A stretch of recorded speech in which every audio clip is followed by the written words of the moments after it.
E aí, oitavo ano, mais uma vez estamos aqui para falar um pouquinho sobre formação das 13 colônias americanas.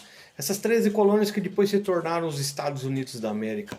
Lá, na última aula, a gente falou sobre algumas coisas importantes. Falou sobre a formação, sobre as duas formas de colonizar a América. De um lado, a gente tinha uma colônia de exploração e do outro, na parte norte, uma colônia de povoamento. A gente falou sobre os impostos que foram cobrados também a partir da Guerra dos 7 Anos entre Inglaterra e França. E depois desses impostos, os problemas que os colonos vieram a ter. Agora vamos falar um pouquinho sobre algumas coisas importantes que levaram depois à Guerra da Secessão, uma guerra extremamente importante na formação dessas 13 colônias. Primeiro, vamos citar a questão do crescimento dos Estados Unidos. Como que eles cresceram? De 13 colônias se tornaram 50 estados. É importante a gente saber uma coisa. Algum tipo de negociação foi usado. E aqui a gente vai ver algumas formas que envolvem desde a diplomacia até a guerra. A primeira delas, a expropriação, a guerra, a compra e a diplomacia. Para início de conversa, alguns estados foram comprados. A gente pode citar a Louisiana, que foi comprada da França. Já no caso de Califórnia, Novo México, Texas, todos eles foram ganhos a partir de uma guerra entre Estados Unidos e México. Essa guerra fez com que o México perdesse mais de 50% do seu território.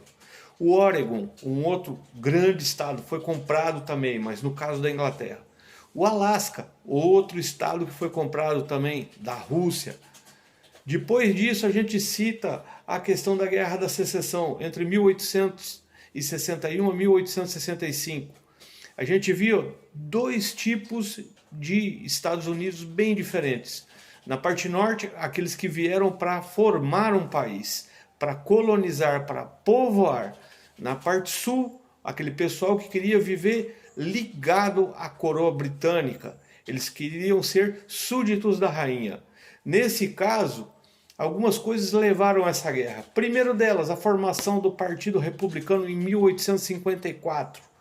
A gente tem que lembrar que o Partido Democrata já tinha sido formado em 1836. E depois disso, em 1861, surge o primeiro presidente republicano. Não é o primeiro presidente. O primeiro presidente foi outro.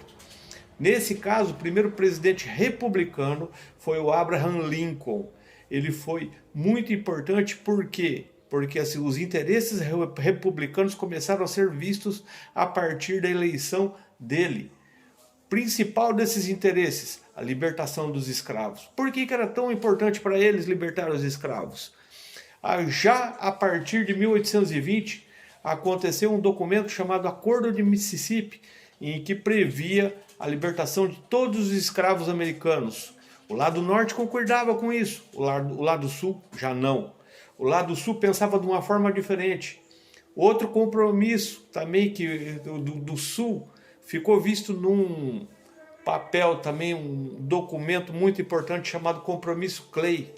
Em 1850, esse papel foi assinado e que dizia que não, ele pensava de uma forma diferente, bem diferente do Acordo do Mississippi. Segundo o documento Clay, eles achavam que não, cada estado tinha que decidir sobre a libertação dos escravos, de forma independente. Não seriam todos libertar, mas cada um ia pensar, não, eu vou libertar ou eu não vou libertar. Isso quem deveria escolher seria cada estado, segundo o compromisso Clay. Nesse caso, existia aquela coisa, norte querendo libertação dos escravos, sul não querendo. Então surge a formação dos Estados Confederados da América. Todos os estados que estavam mais ao sul dos Estados Unidos formaram esses Estados Confederados. E os negros, a parte importante nessa discussão, é lógico, muitos fugiram do sul para o norte para se alistarem e lutarem pelo exército do norte. O que levou muita gente mesmo do sul, depois do final da guerra, quando o norte tinha ganhado, pensar que a culpa da derrota do Sul foi a culpa dos negros. Mas a gente sabe que não foi isso. E algumas associações extremamente preconceituosas, extremamente racistas surgiram. Nesse caso, a gente cita aqui a Ku Klux Klan. Essa Ku Klux Klan, a partir principalmente nos anos 60, 50 e 60, perseguiu muitos negros e muitos daqueles que eram simpatizantes da causa negra. Eles perseguiam, matavam, ou, no caso assim, assassinado, ou de alguma outra forma eles buscavam simplesmente perseguir esse pessoal. Nesse caso, gente, por hoje é só isso. A gente fecha esse capítulo aqui. Tem uma surpresinha, daqui uns dias passarei um link para vocês e teremos aulas tipo videoconferência. Essas aulas serão ao vivo, serão com a minha participação, minha ilustre participação estará lá, e todos os demais alunos estarão juntos. Vai ser uma festa, vai ser muito legal. Todos os professores terão essas aulas e eu espero ver cada um de vocês lá. Um beijo, fique com Deus, até mais.